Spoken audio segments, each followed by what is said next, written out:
Dorothy Rosen, thank you for being on the Damn. I wish somebody would have told me that virtual summit. This summit would not be the same if you weren't a part of it. Let me just say that. As somebody that I've known for quite a few years and has opened my eyes to different philosophies of life and business, and I really see you as a sister that I never had. So thank you for being on the summit. It's such a pleasure to have you here.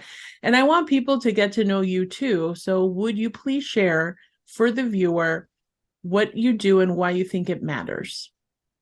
I love you, Patty Dominguez. Are you allowed to swear on this? Anyways, Most definitely. Feel free. absolutely. All right, Absolutely. got it. So, Dorothy Rosen, yeah, I'm co-founder of an organization called Women Belong, and I truly believe that this is a mission, and it's a mission to support women both professionally and personally. And it's not only ours is about referrals and it's a networking thing, but it's really about helping build women up and helping them expand their businesses and grow their businesses. That's what we're about. And I think we're going to change the fucking world. That's what Yeah. I think. Yeah. Well, and I think the thing that's so exciting is that it started with an idea with your partner, Kate, and then it's really snowballed into a global movement. And so do you see this expanding, continuing to expand globally? Or do you have any? I'm not satisfied with global. We're going galactic. I, Okay. right?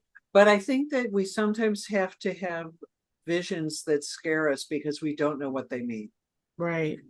And so early on in our history, somebody asked us that question, are you going to go national? And I'm like, no, we're going international. No, we're going global. We're going to go galactic. And when I said it, I could feel my butt cheeks clench and go, holy friggin' moly, that is a big mission. But how cool is it if it were to actually happen? And if Absolutely. you say it, it won't, right? You're right. And it's happening, I should say. And so tell me, why do you believe that women belong? Why does it matter to women? What are some of the comments that you've heard? So oh my gosh, I don't even know where to start. I think it matters because we're helping women belong authentically, right? And that's the most important thing that we can be doing is that when we show up authentically and we show up with our fears, we show up with our hurts, we show up with our anger, our sadness, our grief, our joy, all of it, when we show up as fully formed individuals, create such greater and deeper connections with each other. And there's a sisterhood that happens as a result of it, right? And a cohort of people that are you're surrounded with who are there to support you in a way that I don't think we are used to being supported. Mm, Community is so big, and especially in this day and age where there's so much divisiveness going on out there, instead of trying to separate people, we want to tell you that you belong somewhere, yeah. right? And everybody has, there are five core yearnings out there: to be seen, to be heard, to love and be loved, to matter and make a difference. And if we understand that at the core of who we are, that those yearnings exist for every one of us, we see each other very differently. Yeah, that's beautiful. That's beautiful. Thank you. So, absolutely. So, transitioning over, what do you think then, as women that are looking to build their business, what is one common struggle that you see kind of as a pattern where people get stuck, right? They don't necessarily get beyond the normal, okay, I'm trading time for money a little bit, I'm earning a little something, something, but they don't necessarily break through. Why do you think that is? I think it's belief in self. I think our limiting beliefs are so strong. And, I don't know what your limiting belief is. My limiting, and it's usually I'm too much or I'm not enough, right? My biggest limiting belief for myself was that I'm not smart enough. That was my, What? look at your face. I know. I'm Yep. like, what are you talking about? I didn't even know that. I don't think I knew that. Well, because in second grade, I was in second grade and my sister was in first grade. And she had figured out this math problem that college level kids figured out. And my father was just fawning over how smart she was. Oh, But for my entire life, I fought with and struggled with, I'm not smart enough. And I was always trying to prove myself.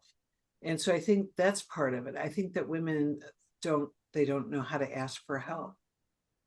We don't know, but this goes into some of my 3 tips later on. But the most important thing is belief in self, belief in what we're doing, and knowing that we are worth it. I think most women undervalue their hourly rates, yes, right? You've indeed. seen that, right? They give away their services. And as marketers, I keep saying to our members, do not give away your services for free. Yes, Always want to do something special, add value, but don't give away your prime product for free, I because you agree. are worth more than that. Yeah, I agree. Oh, this is so good because if people don't pay, they don't pay attention. right. That's what it comes Exactly. down to. It really does. And I'm telling you, I have given scholarships to my things to it's funny because it has to have the right context. But in the times that I've given, I don't even get a thank you. And I'm like, are you kidding? Like, this is worth so much. People don't do anything. So the ironic thing is like, as much as you want to help some people, you have to value your value first. Exactly. First. And I think Exactly. that's an essential thing that I've learned the hard way too, is like giving away. And it comes from a lack of belief in yourself. Like, is this good enough? Right? That's something that creeps in a lot that I've That's heard. one thing. I think the other thing is you're also hitting on is being outwardly focused. I'm focused on my family, helping my family. I'm focused on this person, and the lack of focus on self. It doesn't neither need to be either or. One of my favorite phrases is both and. Mm, So when someone starts going into either or thinking, like either I can do this or I can do that, it's no, why can't you do both? Why does it have to be a binary decision? It doesn't have to be. And we get really caught up in that. And so if I'm giving to my family, or I'm giving to my husband, or I'm giving to my children, or my employees, or whoever it is, that doesn't mean that I don't give to myself too, mhm. right? But we have to be equal in our giving and give to ourselves as well. I love it. I love it. All right. So we are transitioning to the three. Damn, I wish somebody would have told me that tips. This is priceless. In no particular order, what is your tip number one? Believe in yourself. Mhm. Yep. Believe, if you don't friggin' believe in yourself, who else will? I don't know. Nobody, right? Great. And there are so many times when we have that negative self-talk going on, and the doubting self-talk, and I found it specifically, especially when I was like, if I'm on the tennis court, I didn't think I had these limiting beliefs until I was on the tennis court, and I was like, damn it, Dorothy, what's that? Dorothy Unwin, and I would like say my name and with shame and whatever. And then I started to decide that I was Serena Williams. And what would Serena be saying with, oh, interesting shot. Let's do it differently next, Yes. right? So belief in self, having different talk, self talk going on, I think is important. That's number one. You ready Okay. for I'm ready. Number two. mentor? Mhm. What the hell? Why is it that we don't think we deserve a mentor? And being a mentor, having a mentor is one thing, and then being a mentor is another. But Mhm. having a mentor, like I asked this one boss of mine, Richard, will you be my mentor? And he's like, sure. He didn't know what it meant. I didn't know what it meant. Nothing ever happened, right? But having to ask someone to be a mentor, number one is you need to know what it means to be a good mentee. It's checking in, it's making sure that you are taking responsibility for your life. You're not expecting your mentor to check in with you, right? So it's really understanding, it's the same thing with coaching. How do I be a good coachee, someone who's being coached?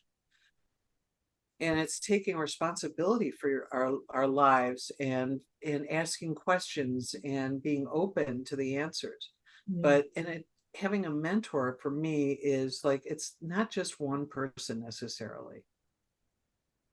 It doesn't have to be. Yeah, because there's in different areas of our life, we have Right. different people that we reach out to. Could be for finances, for personal growth, spirituality. I mean, it goes on and on and on. So if you want to learn investing, do you learn investing from your father or mother?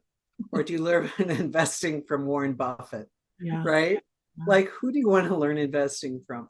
So picking, and this is purely from Tony Robbins, right? Patty, you and I walked on fire. I've walked on fire 3 times now, Yeah. right? Yeah.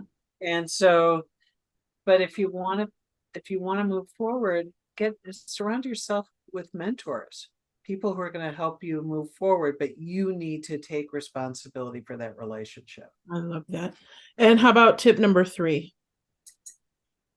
Surround yourself with good people. So this is beyond mentors, and good women to support you. I really clearly, in this case, I think that people think that other women are going to try and tear you down and all this other malarkey about how women are together in business, but really leaning into our feminine energy around this, and asking for help. Learn to ask for help. Asking for help doesn't make you look stupid. It's not a sign of weakness. It's knowing that there are other people who can help you and move your ball forward. And because you don't have to figure out everything by yourself, right? As you know, I was president of an agency, right? I had 400 employees in 4 business units reporting to me. And I don't say that to him. I frankly even don't remember who that woman was. I know that I say it because I can see it on my resume. But at the time, I remember looking at the P&L, right, the profit and loss statement, and I didn't ask, and I was surrounded by other presidents of the other divisions were all MBAs, and I got my MBA from SHK, the School of Hard Knocks, which is the most expensive school out there, right? Mm-hmm. And I didn't want to ask for help in terms of how to read it and how to look at it. And I analyzed every single equation on that P&L to understand what would move the needle and what wouldn't. And then I hired this guy to be president of one of my divisions, and I said something to him about talking about his numbers. He's like, I don't know how to do that. The CFO needs to do that. I'm like, wait, you can do that? I didn't think you could do that. Absolutely. For help. It never hurts. Never hurts. Well, for me, the biggest, and I think I mentioned it on another interview, a very impactful book by Dan Sullivan was Who Not How. So anytime there's a bottleneck in your business, it's about asking, okay, it might be time for a who. So I say this a lot to the clients that I work with because they're like, well, how do I make this happen? And they're white knuckling in their business through life and trying to figure it out and then beating themselves up because they don't know the answer. And they're like, you're not supposed to. Stay in your zone of genius, and then it's time for a who. Right. So it's about being resourceful, asking yourself better questions, because that's going to give you the response that you're looking for. Right. It's just really interesting how we beat ourselves up when a perfect example is like, oh, I don't have to know, pardon me, how to read the P&L. I have to be perhaps responsible for the P&L because as the president of an agency, you're accountable. But it's recognizing, bringing in the experts, the people that are in their zone of genius, and then you leverage them. That's what real mastery comes down to, is being crafty around who you're bringing into your business, I think. Yeah. And to that point, I think that a lot of women still think that they need to learn and know everything, right? That's why we keep having to go to classes and do all of this stuff. And I don't know where it comes from. I read at one point it was because, when we were smaller, we were playing with dolls and there was no beginning, middle, and end. We weren't on teams. We weren't part of that understanding how a team works. I don't know if that's where it comes from or not, but it sure as heck has done us a disservice. Absolutely. And so it's time to just say, hey, it's okay. And I think that's the thing where you're talking about surrounding yourself with good people and asking for help and being coachable and being cognizant of, like, it's okay. And that's the value of having a network like what you're talking about. So let me recap. Number one is believe in yourself. Number two is have a mentor and then be a good mentee. And then number three is surround yourself with good people. Ask for help. It's okay to do that. So, Dorothy, how do people find out more about your movement? I really think it's a movement. Women Belong. How do people get involved? It's very easy. Just visit our website, womenbelong.com. And if you want to check out our events, we have about 30 or 40 events a month. So Wow. please come visit. Yeah, over 40 events a month. So please come visit, be our guest. We love guests. And that's it, womenbelong.com. And you can also email me at dorothy@womenbelong.com. So Excellent. All right. So right below this video, you're going to see the links of how to connect with Dorothy and her organization, her movement, which is called Women Belong. Dorothy, thank you so much for being on the Damn. I wish somebody would have told me that tips. I know these tips will be really helpful for those viewers that are listening and apply what they're hearing. thank you, Patty. I adore you. You know that, right? Yeah, I do. Thank you so much. Right back to you. Thank you.